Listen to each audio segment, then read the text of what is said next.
저희가 뭐 뉴스특급 쭉 진행하면서 영어가 쓰여 있는 거는 처음 본 것 같아요. We go together. 그런데 사드도 함께 갈 수 있을까요? 같이 갑시다. 이렇게 문재인 대통령이 미군과 화합의 목소리를 냈지만 사드를 둘러싼 잡음은 아직도 끝나지 않고 있습니다. 먼저 어제 문 대통령의 목소리부터 듣고 얘기 나눠보도록 하죠. 불과 한 달 사이에 5번이나 미사일을 발생하는 도발을 감행하고 있습니다. 이를 위해서 우리는 한미동맹을 더욱 강화하면서 한미연합 방위태세를 육군이 유지하는 가운데 제가 영어로 We go together 이렇게 하면 여러분들께서는 한국말로 같이 갑시다. 그렇게 화답해 주시기 바랍니다. We go together. 같이 갑시다. We go together. 같이 갑시다. We go together. 같이 갑시다. 감사합니다. 같이 가시다 3번 하니까 바람들이 점점 더 좋아집니다. 어쨌든 어제 분위기는 상당히 좋았단 말이에요. 근데 이현주 의원님. 네. 사드 관련 언급이 없었습니다. 네, 문 대통령이 이제 월요일 날 시정연설할 때 그때 PPT의 마지막 장면에 나왔던 글이 바로 함께 갑시다라는 거였고 사실 한미연합사의 구호가 바로 이제 We go together입니다. 함께 갑시다는 구호인데 일단 한미연합사 지난번에는 국방부만 방문했고 이번에 이제 한미연합사를 방문했죠. 특히 이제 한미연합사가 지금 현안들 자체가 보면 일단 사드 문제가 가장 지금 현안들에 걸려 있고 또 며칠 전에 지금 의정부에서 제2사단에서 공연을 할 때 그때 사실은 이제 일본 네티즌들이 올 수 있는 가수들 공격을 하면서 그 공연 자체가 취소돼서 상당히 무리를 일으켰지 않습니까?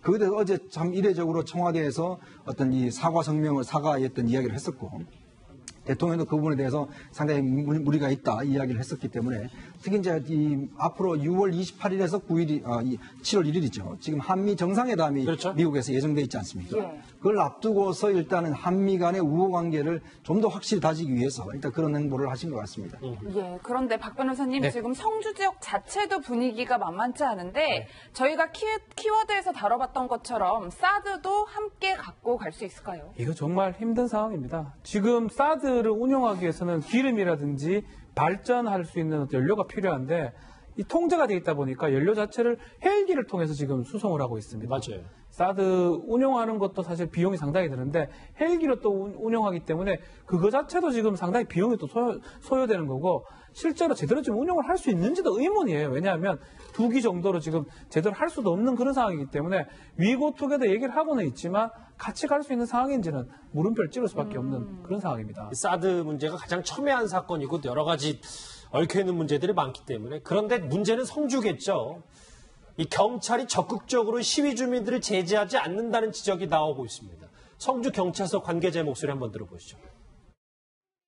요즘은 저희가 계속 경고를 하고 있거든요. 경고를 해가지고 차를 막아서거나 그런 행위는 거의 없습니다. 앉아가지고 이제 지나가는 차량을 눈으로만 보고 있는 그런 시장이거든요. 경찰차가 대기하면서 그런 행위가 있으면 바로바로 경고를 하고 하지 못하도록 계속 조치를 하고 있습니다. 사드가 일단은 저희들이 볼 때는 법적으로 이게 불법으로 들어간 거다 이렇게 또 생각을 하고 있고 골프장 안에 사드 장비가 운용되는 것들을 최대한 막아보기 위해서 그렇게 지키고 있습니다. 그러니까 두 양쪽의 입장이 좀 다르잖아요. 이주 변호사님. 예. 이게 글쎄 뭐 어느 정도 공권력이 행사돼야 될지는 저는 잘 모르겠습니다만 사드 기지를 놓고 좀 경찰이 너무 손을 놓고 있는 듯한 모양새가 있다는 지적이 있어요. 그러니까 이런 문제에 있어서 그 기준은 저는 원칙은 법이라고 보거든요. 그러면은 이제 그 문재인 정부에서는 지금 환경 영향 평가가 제대로 안 됐다. 그래서 거의 원점으로 돌아가는 듯한 그 뉘앙스의 말들이 나오고 있는데 그래도 이 불법 시위라든가 아니면 사드 지금 2기 운용에 있어서 그 방해가 된다라고 하면은 그거는 정당한 행위는 아니니까요. 그런 데 대해서는 저는 법과 원칙에 따라 대응하는 것이 정답이라고 생각이 듭니다. 예, 이런 와중에 좀 놀라운 보도가 나온 게 중국에서 우리 사드 그 배치된 성주 지역을 수찰하고 싶다 이런 취재 말을 했다는 보도가 나왔어요. 일단 뭐 청와대에서는 부인을 하고 나섰는데 저희가 이 보도를 어떻게 봐야 될까요? 그러니까 이제 조선일보는 보도가 나오고 청와대는 일단 부인을 했습니다. 그 보도도 청와대 관계자의 말인데 이게 사실이라면 어이없는 일이죠. 정부가 엑스펜더를 보면서 너가 탐지 반경이 지금 사드에서 중국이 반발한 이유가 동북 지역의 그 중국의 군 전력을 사드가 탐지할 수 있는 거 아닌가 이에 대한 의심인데 그걸 한번 보자. 당신 머리를 열어봐야겠다라고 얘기해서 이제 우리 청와대 관계자 입장에서는 이 보도에 의하면 그렇다면 우리도 당신네들 동북 그 삼성에 있는 레이더 기지를 한번 봐야겠다. 우리를 보는지 안 보는지.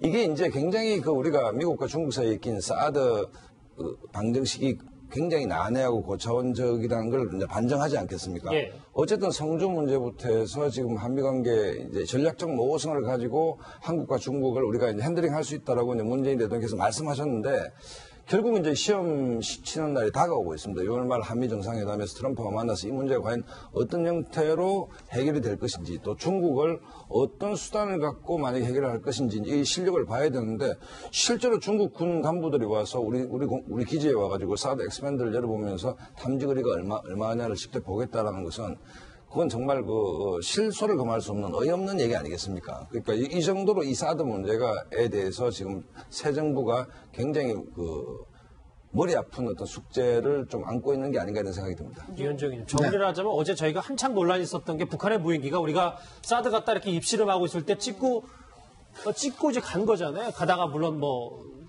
추락을 하긴 했지만. 사드 문제 그냥 이렇게 불완전하게 계속 문재인 정부가 놔둬야 되는 건지 뭐 해법은 없는 건지 좀 정리를 해야 될 것 같아요. 그러니까 모든 문제를 저는 우리의 관점에서만 보면 안 됩니다. 사실은 이 문제 같은 경우는 미국의 아시아의 정책과 연관되어 있는 문제고 트럼프 대통령이 이 부분에서 양보를 하겠습니까? 안 하거든요. 우리가 역대 이제 정상회담 때 보면 우리 쪽에 너무 입장만 가지고 가다가 사실은 뭐 아시겠지만 김대중 대통령이 그때 햇볕 정책을 부시 대통령한테 열심히 설명하다가 그때 부시가 뭐라 했습니까? 디스맨이라고 그랬지 않습니까? 아주 격화시켜서 이야기를 해버렸거든 말이죠.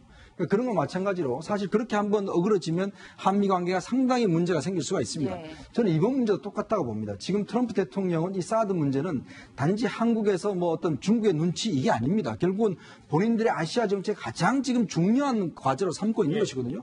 그렇기 때문에 국무와 국방장관을 동시에 불러서 어떻게 진행되고 있냐를 체크를 한 것이죠. 예. 그렇기 때문에 저는 문재인 대통령이 이걸 가지고 가서 우리의 뭐 절차성 문제 이런 문제를 저는 트럼프한테 설명해왔자 소용이 없다라고 보여집니다. 이거는 어떤 면에서 보면 한미 동맹이 정말 필요하다, 확고하다, 이거는 걱정하지 마라 이런 식의 좀 안정감을 줘야 되는 것이 아닌가. 아베 보시지 않습니까? 아베 봐서 바로 트럼프한테 가서 모든 걸 다 주지 않습니까? 그러니까 그런 거 마찬가지로 외교는요 결국 어쩔 수 없습니다. 우리가 강대국한테 우리가 가는 것이기 때문에 뭔가 우리가 좀 더 확실한 입장을 가지고 가야 되지 않는가 생각입니다. 위고 투게더 글쎄요 사드도 함께 갈 수 있을지 한번 지켜보도록 하겠습니다.